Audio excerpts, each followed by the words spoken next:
America road ప్రమాదంలో మరో తెలుగు ప్రాణం బలైంది. ఉన్నత చదువుల కోసం వెళ్లి తిరిగి రాని లోకాలకు. ఈ నెల 29 తెల్లవారుజామున 5 గంటలకు ప్రమాదం. కన్నీరు మున్నీరుగా వెలిపిస్తున్న తల్లిదండ్రులు.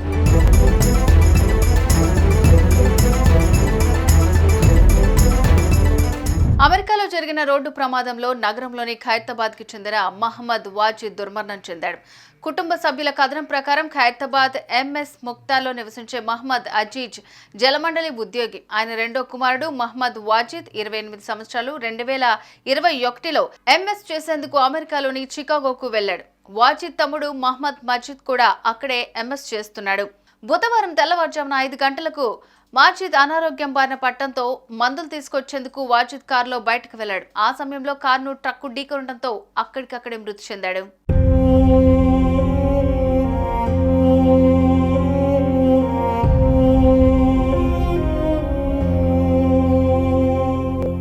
ఓవైపు చదువులు, మరోవైపు కుటుంబం కోసం కష్టపడుతున్న ఈ యువకుడు రాజకీయాల ద్వారా సమాజానికి ఉపయోగపడాలనే కోరికతో ఉండేవాడని స్నేహితులు చెబుతున్నారు.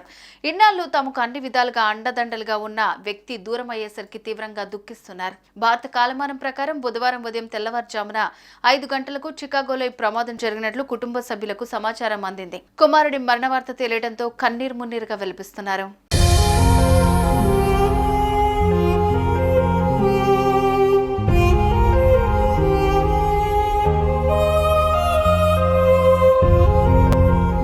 వాజిద్ కు ఈ ఏడాది డిసెంబర్లో వివాహం చేసే ప్రయత్నాల్లో ఉండగానే అతని మరణ వార్త తెలియటంతో కుటుంబ సభ్యులు శోకసంద్రంలో మునిగిపోయారు.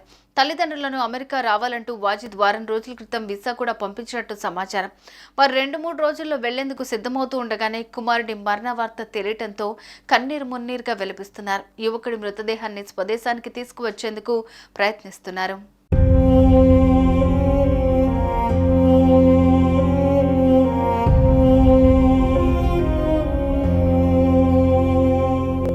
యువకుడి మృతి వార్త తెలుసుకున్న కాంగ్రెస్ పార్టీ నాయకులు వారి కుటుంబాన్ని పరామర్శిస్తున్నారు. గతంలో ఖైరతాబాద్ యూత్ కాంగ్రెస్ లీడర్ గా పనిచేసిన వాజిద్ ప్రస్తుతం సైతం ఎన్ఆర్ఐ కాంగ్రెస్ మైనార్టీ విభాగంలో కీలక పాత్ర పోషిస్తున్నాడు. అతని కుటుంబానికి తోడుగా ఉంటామని క్రియాశీల యువ నాయకుడు ఇలాంటి ప్రమాదంలో చనిపోవడంపై తీవ్ర విచారం వ్యక్తం చేస్తున్నారు.